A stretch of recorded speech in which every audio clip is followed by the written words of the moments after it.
quiero decirles que invitamos al presidente Iván Duque, primero a que estuviera aquí presente y luego a que a principios de la mañana de hoy fuera el primero en recibir como presidente de la República el informe de la comisión.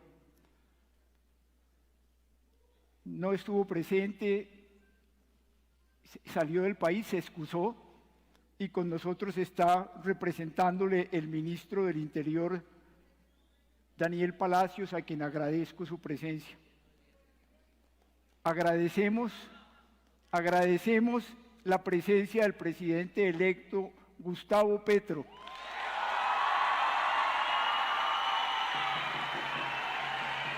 Gracias, Gustavo.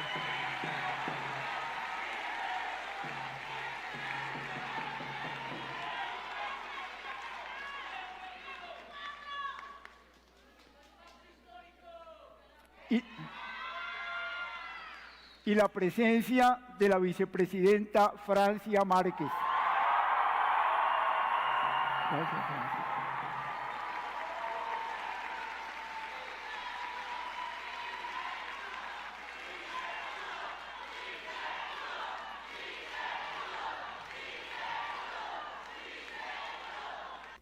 Ahora invitamos al presidente electo de Colombia, Gustavo Petro, para recibir estas recomendaciones de la mano de Francisco de Rueda.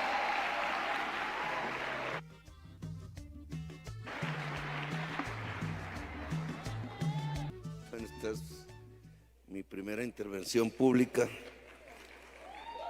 después de aquel domingo.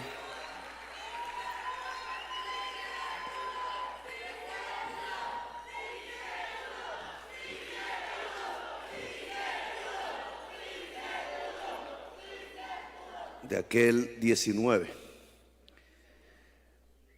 Leeré las recomendaciones que se me hacen, que se le hacen al pueblo colombiano, a la sociedad, al Estado y a la sociedad toda. Creo que este esfuerzo que hoy se entrega al país, y escuché en el video a alguien reafirmándolo, no puede ser considerado la verdad,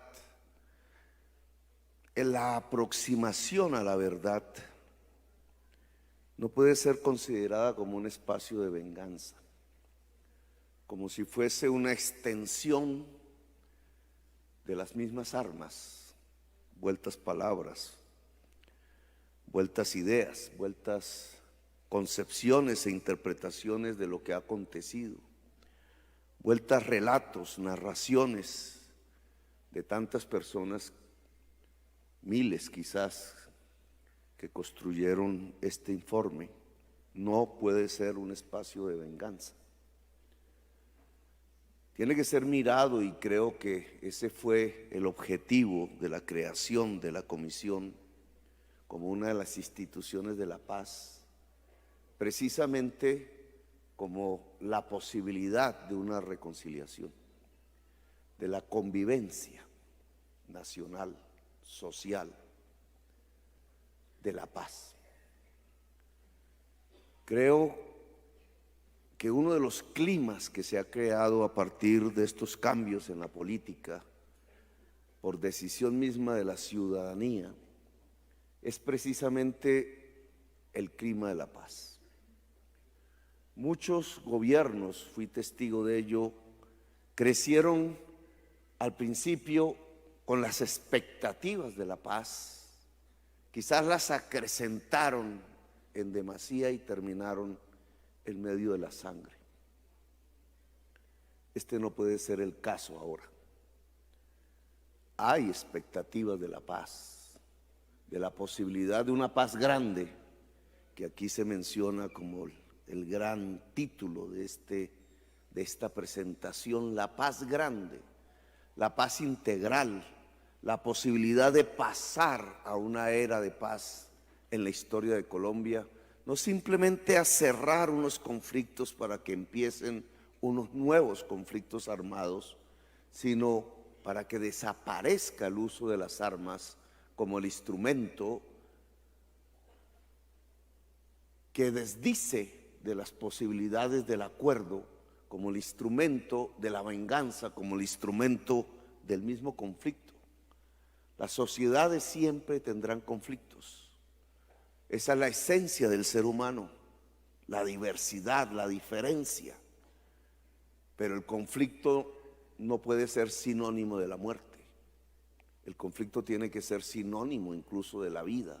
El conflicto es una forma como la humanidad ha podido ascender, convertirse en civilización, convertirse en cultura. El conflicto dialogado es lo que permite que la humanidad crezca, que se haga cada vez más humanidad, ser cada vez más humano, cada vez más humana, es ser cada vez más dialogante. Es el diálogo lo específicamente humano. El diálogo al final es sinónimo de política, es sinónimo de cultura.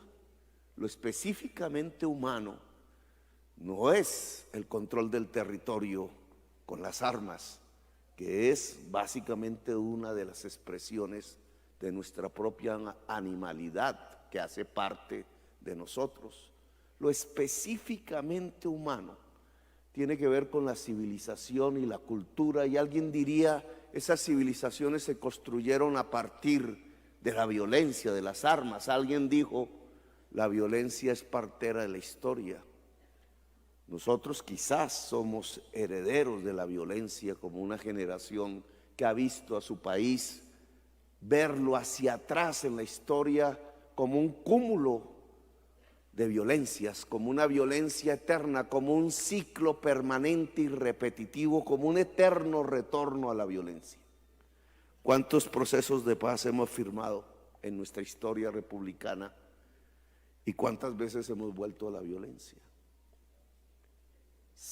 Cortar definitivamente los ciclos de la violencia implica, en mi opinión, y quizás uno de los primeros en afirmarlo fue Gabriel García Márquez, cortar los ciclos de la venganza, cortar los ciclos de la retaliación, cortar los ciclos en donde una víctima se vuelve otra vez victimario, cortar los ciclos permanentes que nos llevan una y otra vez, a pesar de acuerdos, tratados, reformas de paz, hacia la violencia. La violencia no está en nuestros genes, somos seres humanos. La violencia ha estado es en la forma de organizarnos o desorganizarnos, en la forma de nuestros relacionamientos políticos, económicos, sociales, territoriales, en la ausencia quizás de la construcción de una nación, de un destino común, de unos objetivos que nos unifiquen a pesar de nuestras diferencias. Cortar los ciclos de la venganza es lo mismo que cortar los ciclos de la violencia. Y entonces la verdad tiene un sentido que no es la de la venganza, sino que es la del diálogo, sino que es la del acuerdo, sino que es la de la convivencia, sino que es la reconciliación. Este gobierno podrá tener un éxito y quizás muchas de estas recomendaciones que ahora leeré podrán ser prácticas, eficaces en la historia de este pueblo colombiano si convertimos los espacios de la verdad en espacios de reconciliación.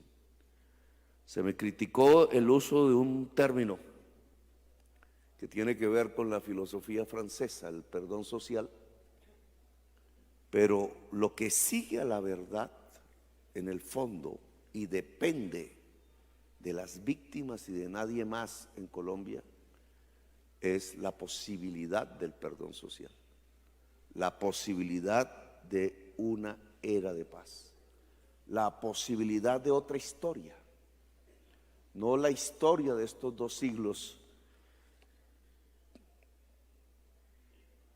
que García Márquez decía son los 200 años, los 100, repetido por 2, de soledad, en donde las estirpes condenadas a esa soledad no tienen oportunidades bajo los cielos de la tierra.